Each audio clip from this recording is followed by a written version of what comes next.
Hello ನಮಸ್ಕಾರ ಎಲ್ರಿಗೂ. ನಾನ್ Gayatri. Welcome to my channel Gayu's glitz. After long time, ತುಂಬಾ ದಿನ ಆಯ್ತಲ್ವಾ, ನಾನು ಮನೇಲಿ ಏನ್ ಕೆಲಸ ನಡೀತಾ ಇದೆ ಅಂತ ತೋರ್ಸ್ಲಿಕ್ಕೆ ಆಗೇ ಇರ್ಲಿಲ್ಲ. ಬನ್ನಿ, ಇವತ್ತು ನಮ್ಮ ಆರ್ಕಿಟೆಕ್ಟ್ ಕೂಡ ಬಂದಿದ್ದಾರೆ. ಹಾಗೆ ನಾವೆಲ್ಲ ಬಹುಶಃ ಅನ್ಕೊಂಡಿರ್ತೀವಿ ಲೈಟಿಂಗ್ಸ್ ಅಂದ್ರೆ ಏನು, ನಾವು ಹೋಗ್ತೀವಿ, ಸೆಲೆಕ್ಟ್ ಮಾಡ್ಕೊಳ್ತೀವಿ, ತಂದ್ಬಿಡ್ತೀವಿ, ಈಸಿ ಪ್ರಾಸೆಸ್ ಅಂತ. ಬಟ್ ನಮ್ಗೆ ಅದನ್ನ ಸಜೆಷನ್ ಕೊಡೋಕು ಅಥವಾ ಅದ್ರ ಬಗ್ಗೆ ಮಾಹಿತಿ ಇರೋರು ಒಬ್ರು ಇದ್ರೆ ಇನ್ನ ಅನುಕೂಲ ಆಗತ್ತಲ್ವಾ. ಸೊ ಅವ್ರು ಕೂಡ ಇದ್ದಾರೆ, ಇಂಟ್ರೊಡ್ಯೂಸ್ ಮಾಡಿಸ್ತೀನಿ. ಬಟ್ ನಮ್ಮ ಮನೇಲಿ ಏನ್ ವರ್ಕ್ ನಡೀತಿದೆ ಅಂತ ಮೊದ್ಲು ನೋಡೋಣ, ಜೊತೆಗೆ ಅವ್ರನ್ನ ಕೂಡ ಪರಿಚಯ ಮಾಡ್ಕೊಳ್ಳೋಣ. ಬನ್ನಿ.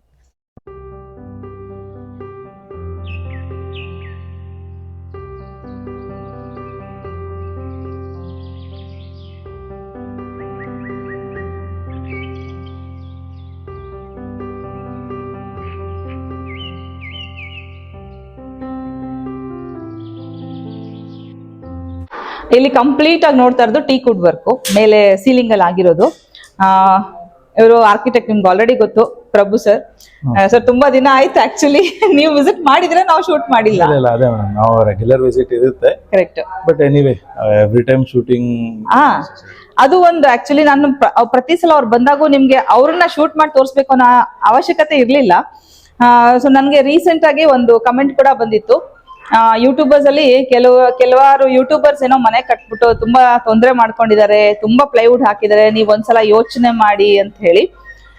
ನಿಮ್ಗೆ ಮಾಹಿತಿಗೋಸ್ಕರ ನಾ ಹೇಳ್ತೀನಿ, ನಾವು ಕಟ್ಸ್ತಾ ಇರೋದು ಇದು ಮೊದಲನೇ ಮನೆ ಅಲ್ಲ. ಹಾಗಾಗಿ ನಮಗ್ ತುಂಬಾ ಅನುಭವ ಇದೆ, ಯಾವ ಮೆಟೀರಿಯಲ್ ಹಾಕ್ಬೇಕು, ಯಾವ ಮೆಟೀರಿಯಲ್ ಹಾಕ್ಬಾರ್ದು ಅಂತ. ಅದರಲ್ಲಿ ಎಲ್ಲದಕ್ಕಿಂತ ಹೆಚ್ಚಾಗಿ ನಾವು ಹುಡ್ಕೊಂಡು ಹೋದ್ರೆ ಹೆಚ್ಚು ಕಡಿಮೆ ಫಾರ್ ರಿಲೇಟಿವ್ ಹಾಕ್ತಾರೆ ಸರ್.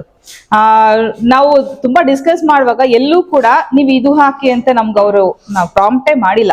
ನಮ್ಗೆ ಹೆಂಗಿದ್ರು ನಮ್ಮ ಮನೆಯವ್ರದ್ದು ಸ್ವಲ್ಪ ಹಠಾನೆ, ನಂಗೆ ಇದೇ ಮೆಟೀರಿಯಲ್ ಬೇಕು, ನಂಗೆ ಇಂಥದೇ ಬೇಕು ಅಂತಿಲ್ಲ. ಪಾಪ ಸರ್ ಫ್ಲೆಕ್ಸಿಬಲ್ ಆಗಿ ನಿಮಗೆ ಯಾವ್ದು ಹೇಳ್ತೀರೋ ಅದನ್ನ ಹಾಕಿಸ್ಕೊಡ್ತೀನಿ ಅಂತ ಹೇಳಿ. ಡಿಸೈನ್ ಏನಾಗುತ್ತೆ ಅಂದ್ರೆ, ನನಗೆ ಆಸೆ ಇರುತ್ತೆ ಟ್ರೆಡಿಷನಲ್ ಆಗಿ ಮನೆ ಬೇಕು ಅಂತ, ಬಟ್ ಯಾವ ರೀತಿ ಅದನ್ನ ಔಟ್ಕಮ್ ಹೆಂಗ್ ಬರ್ಬೇಕು ಅನ್ನೋದ್ರ ಬಗ್ಗೆ ನಾಲೆಜ್ ಕಂಪ್ಲೀಟ್ಲಿ ಝೀರೋ. ಸೊ ಆಗ ನಮ್ಗೆ ಗೈಡ್ ಮಾಡ್ಲಿಕ್ಕೆ ಒಬ್ರು ಬೇಕೇ ಬೇಕು. ಸೊ ಪ್ರಭು ಸರ್ ಅದನ್ನ ತುಂಬಾ ಚೆನ್ನಾಗಿ ಹ್ಯಾಂಡಲ್ ಮಾಡ್ಕೋತಾ ಹೋದ್ರು. ನಮ್ಮನೇಲಿ ತುಂಬಾ ಒಂದು ಮಾಸ್ಟರ್ ಪೀಸ್ಗಳಿದೆ, ಕೆಲವೊಂದನ್ನ ನಾವು ರಿವೀಲೇ ಮಾಡಲ್ಲ. ಅದು ಸರ್ ಕೂಡ ಹೇಳಿದ್ರು, ಕೊನೆವರೆಗೂ ಇಟ್ಕೊಳ್ಳೋಣ ಒಂದು ಸಸ್ಪೆನ್ಸ್ ಅಂತ ಹೇಳಿ. ಕೆಲವೊಂದನ್ನ ಇಡ್ತೀನಿ, ಇದು ಕೂಡ ಹೊಸದು, ನಿಮ್ಗೆ ತೋರ್ಸೇ ಇರ್ಲಿಲ್ಲ. ಸರ್ ನಾನು ಡಿಸ್ಕಸ್ ಮಾಡಿ ಒಂದು ಆಕ್ಚುಲಿ ಇಮೇಜ್ ತೆಗ್ದೆ ನಾವು ಇದನ್ನ ಹಾಕ್ಸಿದ್ದು. ತುಂಬಾ ಪ್ಲೈವುಡ್ ಆಯ್ತು ಅಂತ ನಾನು ಬೆಡ್ರೂಮ್ ತೋರ್ಸ್ದಾಗ ಹೇಳಿದ್ ನಿಜ, ಅದನ್ನ ಸರ್ಗೂ ಸುಮಾರು ಸಲ ಹೇಳಿದೀವಿ. ಆದ್ರೆ ಅದು ವರ್ಕ್ ಕಂಪ್ಲೀಟ್ ಆಗೋವರೆಗೂ ನನಗೂ ಐಡಿಯಾ ಇಲ್ಲ. ಆದ್ರೆ ನಾನು ಎಲ್ಲೂ ಹೇಳಿಲ್ಲ ತೊಂದರೆ ಆಯ್ತು ಅಂತ, ಅಂದ್ರೆ ಪ್ಲೈವುಡ್ ಹಾಳಾಗತ್ತೆ ಹಾಗೆ ಆತರ ನಮ್ಗೆಲ್ಲ ತುಂಬಾ ಪ್ಲೈವುಡ್ ಅನ್ಸ್ತಾ ಇದೆ ಅಂತ ಹೇಳಿದಂತೂ ನಿಜ. ಅದನ್ನ ಸರ್ಗೂ ಕೂಡ ಸುಮಾರು ಸಲ ಹೇಳಿದೀನಿ. ಸರ್ ತಲೆಯಲ್ಲಿ ಒಂದು ಡಿಸೈನ್ ಇದೆ, ಅದು ಬಂದು ಪೇಂಟಿಂಗ್ ಆದ್ಮೇಲೆ ನಿಮ್ಗೂ ಗೊತ್ತಾಗತ್ತೆ ಹೇಗೆ ಅಂತ. ಸರ್ ಹೇಳಿ. ಇಲ್ಲ ಮೇಡಮ್, ಪ್ರಾಬ್ಲಮ್ ಏನಂತಂದ್ರೆ ಇನಿಷಿಯಲ್ ಡೇಸ್ ಅಲ್ಲಿ ನಿಮಗೆ ನಾವೇನ್ ಎಕ್ಸ್ಪ್ಲೇನ್ ಮಾಡ್ತಿರ್ತೀವಿ ಅದು ತಲೆಗೆ ಹೋಗಲ್ಲ. ಸಪೋಸ್ ಈಗ 10 ಜನದಲ್ಲಿ ಒಬ್ರಿಬ್ರಿಗೆ ಹೋಗುತ್ತೆ, ಅದು ಹೋದಾಗ್ಲೂ ಅವ್ರು ಅರ್ಥ ಮಾಡ್ಕೊಂಡಾಗ ಓಕೆ ಅಂದ್ಬಿಡ್ತಾರೆ. ಬಟ್ ಕೆಲವ್ರಿಗೆ ಅದು ಹೋಗಲ್ಲ. ಸೊ ಮೇನ್ ಪ್ರಾಬ್ಲಮ್ ಏನಂತಂದ್ರೆ ಇದು ಹೆಂಗ್ ಬರುತ್ತೆ ಅನ್ನೋದು ಅವ್ರ ತಲೆಯಲ್ಲಿ ಇದ್ದೇ ಇರುತ್ತೆ. ಸೊ ಹಂಗಾಗಿ ನಾವೇನ್ ಮಾಡ್ತೀವಿ, ನಮ್ದು ವಿಷನ್ಸ್ ಕರೆಕ್ಟ್ ಆಗಿ ಇಟ್ಕೊಂಡಿರ್ತೀವಿ.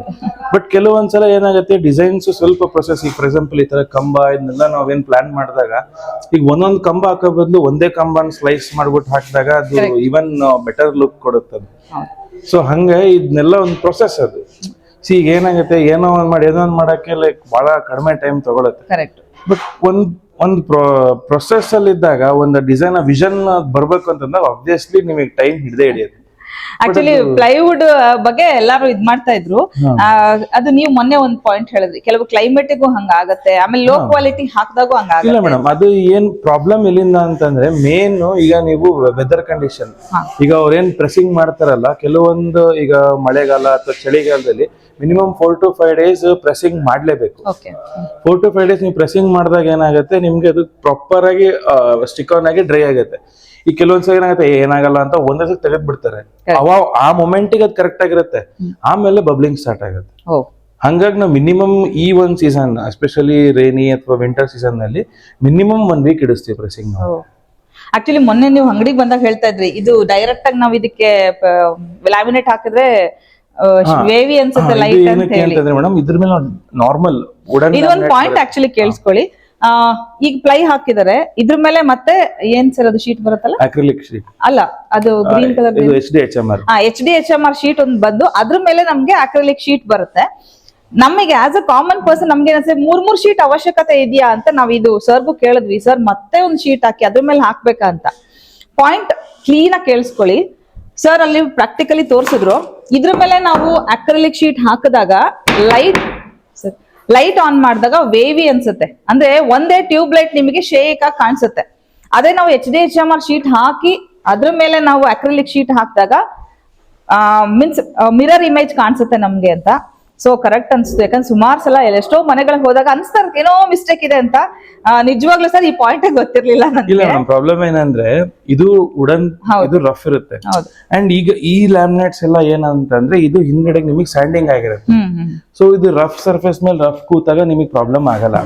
ಸೊ ಅಕ್ರಿಲಿಕ್ ಶೀಟ್ ನಲ್ಲಿ ಏನಾಗುತ್ತೆ, ಹಿಂದ್ಗಡೆ ನಿಮಗೆ ಸಾಫ್ಟ್ ಇರುತ್ತೆ.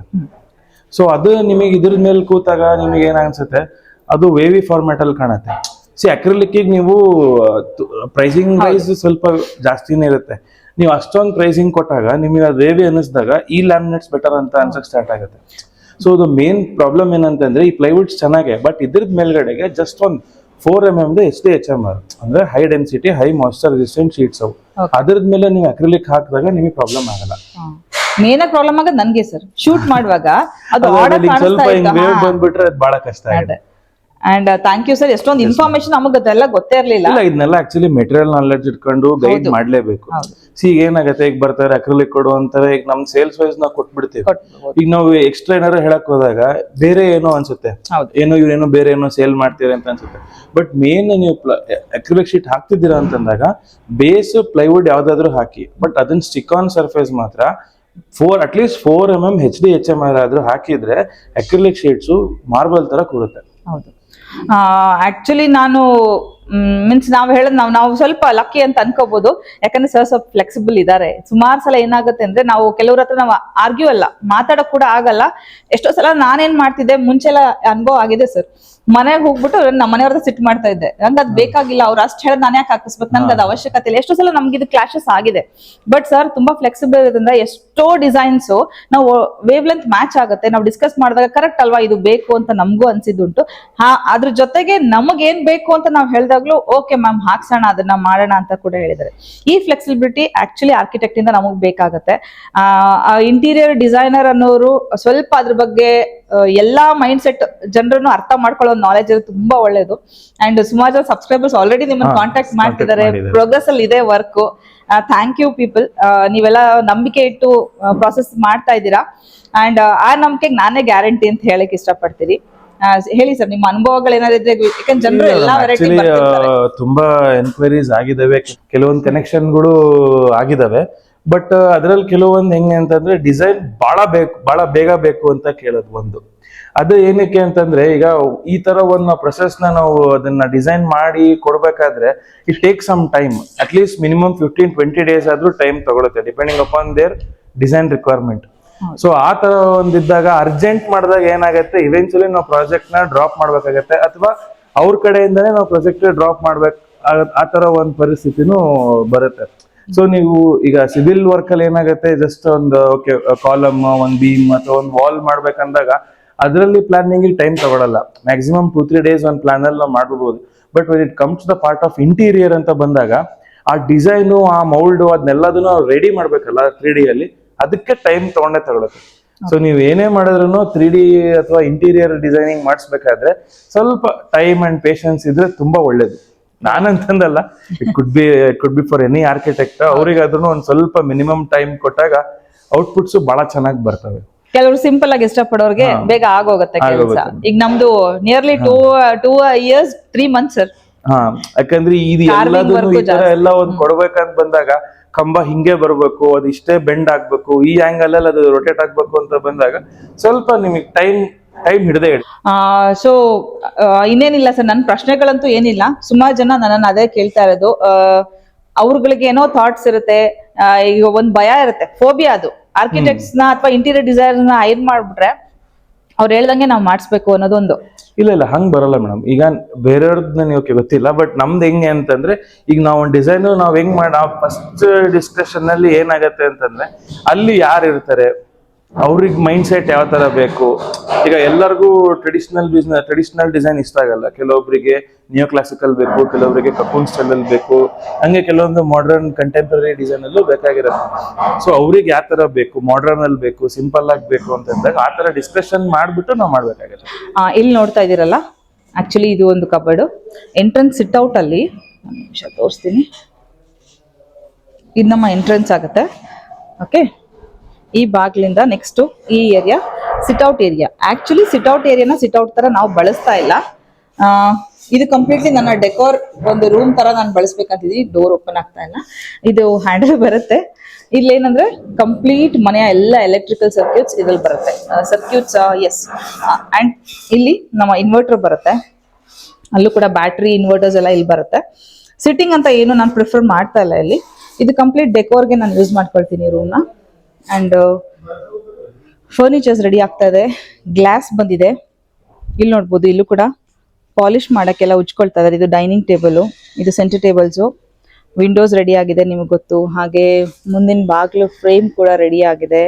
ಇದಕ್ಕಿನ್ನ ಕಾರ್ವಿಂಗ್ ಬರುತ್ತೆ. ಇದು ಮೇನ್ ಡೋರು ಕಂಪ್ಲೀಟ್ ಇಲ್ಲ, ಅದು ಟೀಕಲ್ಲೇ ಮಾಡಿಸಿರೋದ್ರಿಂದ ನಿಮ್ಗೆ ಗೊತ್ತಾಗುತ್ತೆ. ಅದು ನೋಡ್ತಾ ಇದ್ದರೆ ಗ್ರೈನ್ಸ್ ಗೊತ್ತಾಗುತ್ತೆ.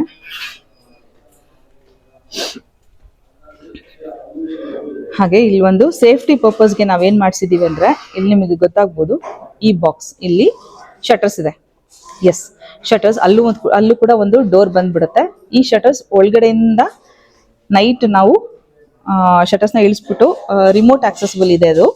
ಸೊ ಹಾಗಾಗಿ ನಾವ್ ಎಲ್ಗಾದ್ರೂ ಹೋದಾಗ್ಲೂ ಅಥವಾ ನೈಟ್ ಮಲಗುವಾಗ ಆ ಮೇನ್ ಡೋರ್ ಇಂದ ಸೆಕೆಂಡ್ ಡೋರ್ಗೆ ನಾವು ಶಟರ್ಸ್ನ ಮಾಡಿಸಿದೀವಿ. ಬಿಕಾಸ್ ಎಲ್ಲಾ ಕಡೆ ಕಬ್ಣದ ಒಂದು ರೈಲಿಂಗ್ಸ್ ಇರೋದ್ರಿಂದ ನಮ್ಗೆಲ್ಲೂ ಸೇಫ್ಟಿ ಭಯ ಅಂತ ಇಲ್ಲ ಅಂತ ಅನ್ಸಲ್ಲ. ಇಲ್ಲಿ ನೋಡ್ತಾ ಇದ್ರ. ಸೊ ಇದು ಲಿವಿಂಗ್ ಏರಿಯಾಗೆ ಬಂದ ತಕ್ಷಣ ಇದು ಕಾರ್ವಿಂಗ್ ಆಗಿರುವಂತ ಕಂಬಗಳು, ದೇವರ ಮನೆದು. ಇಲ್ಲಿ ಆಲ್ರೆಡಿ ಕಂಬ ಫಿಟ್ ಆಗಿದೆ.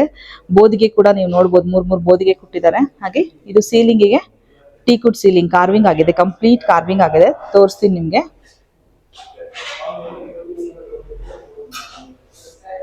ಇದೆಲ್ಲ ಕಾರ್ವಿಂಗ್ ಆಗಿರುವಂತದ್ದು.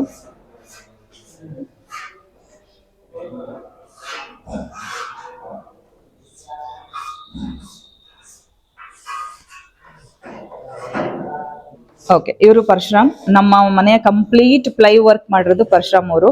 ಒಂದು ಸಿಂಗಲ್ ನಮಗ್ ಪ್ರಾಬ್ಲಮ್ ಅಂತ ಅನ್ಸಿಲ್ಲ. ಪಾಪ ತುಂಬಾ ಚೆನ್ನಾಗಿ ಮಾಡ್ಕೊಂಡು ಹೋಗ್ತಾ ಇದಾರೆ. ಅವ್ರ ಕಿತ್ತಾ ದಿನ ಲಗೇಗ ಇನ್ನೊಂದು 15 ದಿನಕ್ಕೆ ಮೋಸ್ಟ್ಲಿ ನಮ್ದು ಪ್ಲೈ ವರ್ಕ್ ಕಂಪ್ಲೀಟ್ ಆಗಿ ಮುಗ್ದೋಗುತ್ತೆ. ತುಂಬಾ ಚೆನ್ನಾಗಿ ಮಾಡ್ಕೊಟ್ರು ವರ್ಕ್ ಮಾತ್ರ. ಹಾಗೆ ಅವ್ರಿಗೆ ಕನ್ನಡ ಕಂಪ್ಲೀಟ್ ಆಗಿ ಅರ್ಥ ಆಗುತ್ತೆ, ರೆಸ್ಪಾಂಡ್ ಮಾಡ್ಲಿಕ್ಕೆ ಬರಲ್ಲ ಅಷ್ಟೇ. ನಮ್ ಸರ್ ಏನೇ ಸಜೆಷನ್ಸ್ ಕೊಟ್ಟರು ತುಂಬಾ ಚೆನ್ನಾಗಿ ಅರ್ಥ ಮಾಡ್ಕೊಂಡು ಒಂದೇ ಸಲಕ್ಕೆ ಅದನ್ನ ಅರ್ಥ ಮಾಡ್ಕೊಂಡು ಹೋಗ್ತಾ ಇದಾರೆ. ಥ್ಯಾಂಕ್ ಯು परशुराम जी, किसी ने फोन किया तो रेस्पॉन्ड कीजिए. ठीक है. ಇವರು ಲಿಂಗರಾಜ್ ನಮ್ಮ ಎಲೆಕ್ಟ್ರಿಷಿಯನ್. ಯಾಕಂದ್ರೆ ಫೌಂಡೇಶನ್ ಏನ್ ಹಾಕಿ ಗೋಡೆ ಸ್ಟಾರ್ಟ್ ಆಯ್ತು ಆವಾಗಿಂದ ನಾವು ಅವ್ರಿಗೆ ಬೆನ್ನತ್ತಿರೋದು. ನಮ್ಮೂರವರೇ ಆಗಿರೋದ್ರಿಂದ ನಮಗ್ ತುಂಬಾನೇ ಅನುಕೂಲ ಆಯ್ತು. ಕರೆದಾಗೆಲ್ಲ ಪಾಪ ಬಂದು ಮಾಡ್ಕೊಡ್ತಾ ಇದಾರೆ. ಎಲ್ರದ್ದು ನನ್ನ ನಂಬರ್ ಡೆಫಿನೆಟ್ಲಿ ಕೊಡ್ತೀನಿ, ನಾನು ಡಿಸ್ಕ್ರಿಪ್ಷನ್ ಅಲ್ಲಿ ಕೊಡ್ತಾ ಹೋಗ್ತೀನಿ ಅಥವಾ ಡಿಸ್ಪ್ಲೇ ಅಲ್ಲಿ ಕೊಡ್ತೀನಿ. ನಿಮ್ಗೆ ಯಾರಿಗಾದ್ರೂ ಅವಶ್ಯಕತೆ ಇದ್ರೆ ಕಾಂಟ್ಯಾಕ್ಟ್ ಮಾಡಿ. ಎಷ್ಟು ದೂರ ಆದ್ರೆ ಕೆಲಸ ಮಾಡ್ತೀರಾ? ದಾವಣಗೆರೆ ಜಿಲ್ಲೆ. ಅದೇ, ಓಕೆ, 2 ಜಿಲ್ಲೆಯಲ್ಲಿ ಎಲ್ಲಿ ಸಿಕ್ಕರು ಮಾಡ್ತಾರೆ. ಓಕೆ, ಕೇಳಿಸ್ಕೊಂಡ್ರಲ್ಲ. ಇಲ್ಲಿ ಹತ್ರದಲ್ಲಿ ಯಾರಾದ್ರೂ ಇದ್ರೆ ಕಾಂಟ್ಯಾಕ್ಟ್ ಮಾಡಿ, ಅವರು ವರ್ಕ್ ಮಾಡ್ಕೊಡ್ತಾರೆ. ಈಗೇನು ಫ್ರೇಮಿಂಗ್ ಮಾಡ್ಕೊಂಡಿದಾರಲ್ಲ, ಆ ಫ್ರೇಮಿಂಗ್ಗಿಂತ ಒಂದು 15 ಇಂಚ್ ಕೆಳಗೆ ಬರುತ್ತೆ. ಅಲ್ಲಿ ನಮಗೆ ಎಕ್ಸ್ಟ್ರಾ ಬಿಡಿಸಿರ್ತೀವಿ. ಅದು ಲೈಟ್ ಇರೋದು ಕಾಣಬಾರ್ದು ಅಷ್ಟೇ. ಒಟ್ಟ ಈ ಕಡೆ ಒಂದು ಸ್ವಿಚ್ ಪೀಸ್, ಈ ಕಡೆ ಒಂದು ಬಿಟ್ಟರ್ ಪೀಸ್, ಎರಡು ಕಡೆ ಸ್ವಿಚ್ ಪೀಸಲ್ಲಿ ಹೈಲೈಟ್ ಆಗ್ತಾನೆ. ಬಟ್ ಇದು ಇಷ್ಟು ಒಂದು ಸ್ವಿಚ್ ಅಲ್ಲ ಅನ್ನೋದು ನನಗೆ. ಒಂದೇ ಸ್ವಿಚ್ ಸರ್. ಎರಡು ಕಡೆ ಬ್ರೈಟ್ನೆಸ್ ಕಾಣಕ್ಕೆ ಅಷ್ಟು ಒಂದೇ ಆದರೆ ಹೆವಿ ಆಗುತ್ತೆ, ಬ್ರೈಟ್ನೆಸ್ ಕಾಣಲ್ಲ. ಅಲ್ಲಿಗೆ ನಾವು 2 ಚೌಕ್ ಹಾಕಿದ್ರೆ ಬ್ರೈಟ್ನೆಸ್ ಚೆನ್ನಾಗಿ ಕಾಣುತ್ತೆ. ಸರಿ, ಹೌದಾ ಮಾಡ್ತೀವಿ. ಅದು ನಮಗೆ ಸರ್ ಒಂದು ಕಾಪಿ ಟೇಬಲ್ ಕೊಟ್ಟರೆ ಮೆಜಾರಿಟಿ ನೋಡ್ರಿ, ಇಲ್ಲಿ ಡೈರೆಕ್ಟ್ ಲೈಟಿಂಗ್ ಕಡಿಮೆನೆ, ಎಲ್ಲ ಇಂಡೈರೆಕ್ಟ್ ಲೈಟಿಂಗ್. ಇದು ಇಂಡೈರೆಕ್ಟ್ ಲೈಟಿಂಗ್, ಇದು ಅಷ್ಟೇ. ಅಲ್ಲಿದಾದ್ರೂ ನಮಗೆ ಪೂರ್ತಿ ಇಂಡೈರೆಕ್ಟ್ ಲೈಟಿಂಗ್. ಬಟ್ ಇಲ್ಲಿ ಏನು ನಾವು ಇದನ್ನ ಲೇಸರ್ ಅಂತ ತೋರಿಸಿದ್ರಲ್ಲ, ಅದು ಇಲ್ಲಿ ನೀವು ನೋಡ್ತಾ ಇರೋದು ನಮ್ಮ ಅಂದ್ರೆ ನಮ್ದು ಲೈಟಿಂಗ್ಸ್ ಎಲ್ಲ ಏನ್ ಹ್ಯಾಂಡಲ್ ಮಾಡ್ತಾ ಇದಾರೆ. ಇಂಜಿನಿಯರ್ ಇದ್ದಾರೆ, ನಮ್ಮ ಆರ್ಕಿಟೆಕ್ಟ್ ಇದ್ದಾರೆ, ಹಾಗೆ ಎಲೆಕ್ಟ್ರಿಷಿಯನ್ ಇದ್ದಾರೆ. ಒಂದು ಡಿಸ್ಕಷನ್ ಇಲ್ಲಿ ಬೆಡ್ರೂಮ್ಗಳಿಗೆ ಹೋಗ್ಬಿಟ್ಟು ಎಲ್ಲಿ ಲೈಟ್ಸ್ ಬರಬೇಕು ಅಂದ್ರೆ ನಮಗೂ ಒಂದು ಪ್ರಿಫರೆನ್ಸ್ ಗೊತ್ತಾಗ್ಬೇಕಲ್ವಾ, ಎಲ್ಲಿ ಬೇಕಾಗತ್ತೆ ಅಂತ. ಹಾಗೆ ನಾನು ಸ್ವಲ್ಪ ನ್ಯಾಚುರಲ್ ಆಗಿರ್ಲಿ ಅಂತ ಕೇಳ್ತಾ ಇದ್ರಿಂದ ಸರ್ ಕೇನ್ ಲೈಟಿಂಗ್ಸು ಕ್ಲೇ ಅಂದ್ರೆ ಟೆರಕೋಟಾದ್ ಬರ್ತಲ್ಲ ಕ್ಲೇ ಲ್ಯಾಂಪ್ಸು ಈ ತರದೆಲ್ಲ ತೋರಿಸ್ತಾ ಇದ್ರು. ಅಂದ್ರೆ ನಾವೇನ್ ಹಂಚ್ ಹಾಕ್ಸ್ತಾ ಇದೀವಿ ಆ ಹಂಚಿನ ಕೆಳಗಡೆ ಕೆಳಭಾಗಕ್ಕೆ ಈ ತರ ಕೇನಿಂದು ಲೈಟಿಂಗ್ಸ್ ಆದ್ರೆ ಸ್ವಲ್ಪ ನ್ಯಾಚುರಲ್ ಲುಕ್ ಕೊಡುತ್ತೆ ಅಂತ ಹೇಳಿ. ಸೊ ನಾನು ಹೇಳಿದೆ ಇದು ತುಂಬಾ ಚೆನ್ನಾಗಿದೆ, ಬಟ್ ನಂಗೆ ಸ್ವಲ್ಪ ದೊಡ್ಡದಂತ ಅನ್ಸಿದ್ರಿಂದ ಇನ್ನ ಬೇರೆದಕ್ಕೆ ಹೋಗೋಣ ಅಂತ ಯೋಚನೆ ಮಾಡಿದೆ. ಏನ್ ಗೊತ್ತಾ, ಈ ತರ ನಮ್ಗೆಲ್ಲ ಓಪನ್ ಆಗಿ ಡಿಸ್ಕಷನ್ಗೆ ಇಟ್ಟಾಗ ನಮಗೂ ಅರ್ಥ ಆಗತ್ತೆ, ಹೌದು ಇದು ಬೇಡ ಅದು ಬೇಕು ಅಂತ. ಆತರ ದೇ ಆರ್ ವೆರಿ ಫ್ಲೆಕ್ಸಿಬಲ್. ನಾನು ಇದೊಂದು ವಿಚಾರಕ್ಕೆ ತುಂಬಾ ಖುಷಿ ಪಡ್ತೀನಿ. ಪ್ರಭು ಸರ್ ಸಿಕ್ಕ ಮೇಲೆ ನಮ್ಗೆ ಆಲ್ಮೋಸ್ಟ್ ಎಲ್ಲಾ ವರ್ಕರ್ಸ್ ಒಳ್ಳೆಯವ್ರು ಸಿಗ್ತಾ ಹೋದ್ರು. ಹೇಗೆ ಅಂತಂದ್ರೆ ಅವ್ರು ಯಾರು ಹಿಂಜರಿಯಲ್ಲ ಹೇಳಲಿಕ್ಕೆ, ಇದು ಬೇಡ ಅಂತಾನೆ, ಬೇಡವಾಗಿರೋದನ್ನ ಬೇಡ ಅಂತ ಹೇಳ್ತಾರೆ, ನಮ್ಗೆ ಅರ್ಥ ಮಾಡಿಸ್ತಾರೆ ಏನಕ್ಕೆ ಅದು ಬೇಡ ಅಂತ ಹೇಳಿ. ಎಷ್ಟೋ ಸಲ ನಾವೇನೋ ಹಾಕಿಸ್ಬೇಕು ಮಾಡ್ಬೇಕು ಅಂತ ಇರ್ತೀವಿ, ಆದ್ರೆ ಅದ್ ಸರಿ ಇರಲ್ಲ, ಕ್ವಾಲಿಟಿನೋ ಅಥವಾ ಆ ಜಾಗಕ್ಕೋ ಸರಿ ಇರಲ್ಲ, ಇಲ್ದೇ ಇರೋದ್ರಿಂದ ಬೇಡ ಅಂತ ಸಜೆಷನ್ ಕೊಟ್ಟಾಗ ನಮಗೂ ಖುಷಿ ಅನ್ಸುತ್ತೆ, ಹೌದಲ್ವಾ ಅಂತ ಆಮೇಲೆ ರಿಯಲೈಸ್ ಆಗುತ್ತೆ. ನೋಡಿ ಈ ಬಾಸ್ಕೆಟ್ ಎಷ್ಟು ಬ್ಯೂಟಿಫುಲ್ ಆಗಿದೆ ಕೇನಿಂದು, ಆದ್ರೆ ನನ್ಗೆ ಈ ಡಿಸೈನ್ ಇಷ್ಟ ಆಗ್ಲಿಲ್ಲ. ಇದೊಂಥರ ರೆಸ್ಟೋರೆಂಟ್ಸ್ ಅಲ್ಲಿ ಚೆನ್ನಾಗಿ ಕಾಣಿಸುತ್ತೆ. ನಂಗೆ ಬಲ್ಬ್ ಶೇಪ್ ಅಲ್ಲಿ ಬೇಕು ಅಥವಾ ಬೆಲ್ ಶೇಪ್ ಅಲ್ಲಿ ಬೇಕು ಅಂತ ಕೇಳ್ತಾ ಇದೆ. ಸೊ ಅದೆಲ್ಲ ನಂಗೆ ಅವರು ವಾಟ್ಸಪ್ ಮೂಲಕ PDF ಅಲ್ಲಿ ಒಂದು 500,000 ಫೋಟೋಸ್ ಕಳಿಸ್ತಾರೆ. ಅದ್ರಲ್ಲಿ ನಾನ್ ಸೆಲೆಕ್ಟ್ ಮಾಡ್ಬೇಕು ಇಡೀ ಮನೆಗೆ ಎಲ್ಲಿ ಲೈಟಿಂಗ್ಸ್ ಬೇಕು, ಯಾವ ಲೈಟಿಂಗ್ಸ್ ಯಾವ ರೂಮ್ ಅಲ್ಲಿ ಬೇಕು, ಕೇನಿಂದ ಎಲ್ಲಿ ಬರ್ಬೇಕು, ಇದೆಲ್ಲ ನಾವು ಡಿಸಿಷನ್ ತಗೊಳ್ತೀವಿ. ನಾನೊಬ್ಳೆ ತಗೊಳಲ್ಲ, ಅದೆಲ್ಲದಕ್ಕೂ ನಮ್ಮ ಪ್ರಭು ಸರ್ ಇರ್ತಾರೆ ಜೊತೆಲಿ. ಬಿಕಾಸ್ ಅವರು ಇಂಟೀರಿಯರ್ ಡಿಸೈನರ್ ಆಗಿರೋದ್ರಿಂದ ತುಂಬಾನೇ ಹೆಲ್ಪ್ ಆಗಿದೆ. ಬಿಕಾಸ್ ಒಂದೊಂದು ಜಾಗದಲ್ಲೂ ಏನೆಲ್ಲ ಇಡಬೇಕು ಏನ್ ಮಾಡಿಸ್ಬೇಕು ಅಂತ ನಾವು ಡಿಸೈಡ್ ಮಾಡ್ತೀವೋ ಅದನ್ನ ತುಂಬಾ ಅಚ್ಚುಕಟ್ಟಾಗಿ ಗೈಡ್ ಮಾಡೋದ್ರ ಜೊತೆಗೆ ಸಜೆಷನ್ಸ್ ತುಂಬಾ ಚೆನ್ನಾಗಿರುತ್ತೆ. ನಾ ಹೇಳ್ದಲ್ಲ, ಅವರು ಮತ್ತೆ ನಾನು ಸೇರ್ಕೊಂಡು ಒಂದು ಸರ್ಪ್ರೈಸ್ ಎಲಿಮೆಂಟ್ ನಮ್ಮನೇಲಿ ಇಟ್ಟಿದೀವಿ, ಅದು ಈಗಲೇ ರಿವೀಲ್ ಮಾಡಲ್ಲ. ಬಹುಶಃ ಗೃಹ ಪ್ರವೇಶದ ದಿನ ಅದು ಗೊತ್ತಾಗತ್ತೆ. ಅಲ್ಲಿ ತನಕ ಡೆಫಿನೆಟ್ಲಿ ಯಾರಿಗೂ ರಿವೀಲ್ ಮಾಡಲ್ಲ ನಾನು. ನೋಡೋಣ, ಅದು ತುಂಬಾ ಡಿಸ್ಕಸ್ ಮಾಡಿ ಒಂದು ಒಳ್ಳೆ ಎಲಿಮೆಂಟ್ ಅದು. ಆ, ಬೇಡ ತುಂಬಾ ಹೇಳ್ತಾವ್ರು, ನಂಗೆ ಹೇಳ್ಬೇಕು ಅನ್ಸುತ್ತೆ, ಹೇಳಲ್ಲ ಇವಾಗ. ಅಂಡ್ ಅದೇ ಈಗ ಅವರು ಲೈಟಿಂಗ್ಸ್ ಏನು ಕೊಡ್ತಾರೆ, ಅವ್ರ ಡಿಸ್ಕಷನ್ ನಡುವೆ ಪ್ರಭು ಸರ್ ಹೇಳ್ತಾ ಇದಾರೆ ಇದು ಎಲ್ಲಿಗೆ ಬೇಕು ಬೇಡವಾ ಅಂತ ಇಂಟರ್ಫಿಯರ್ ಆಗಿ ಹೇಳ್ತಾ ಇದಾರೆ. ಸೊ ಈ ಮನೆಯ ಸೀರೀಸ್ ಅಲ್ಲಿ ಒಂದು ವಿಡಿಯೋ ನಾಳೆ ಹಾಕ್ತೀನಿ ನಿಮ್ಗೆ, ಅದಾದ್ಮೇಲೆ ಕಂಪ್ಲೀಟ್ ಒಂದು ಹೋಮ್ ಟೂರ್ ಹಾಕ್ತೀನಿ. ನಿಮ್ಗೆ ಹೇಗನ್ಸ್ತು? ಇಷ್ಟ ಆದ್ರೆ ಒಂದು ಲೈಕ್ ಮಾಡಿ. ನಾಳೆ ಕೂಡ ಕಂಟಿನ್ಯೂ ಮಾಡ್ತಾ ಇದ್ದೀನಿ ವಿಡಿಯೋನ, ಪ್ಲೀಸ್ ಮಿಸ್ ಮಾಡ್ಬೇಡಿ. Thank you.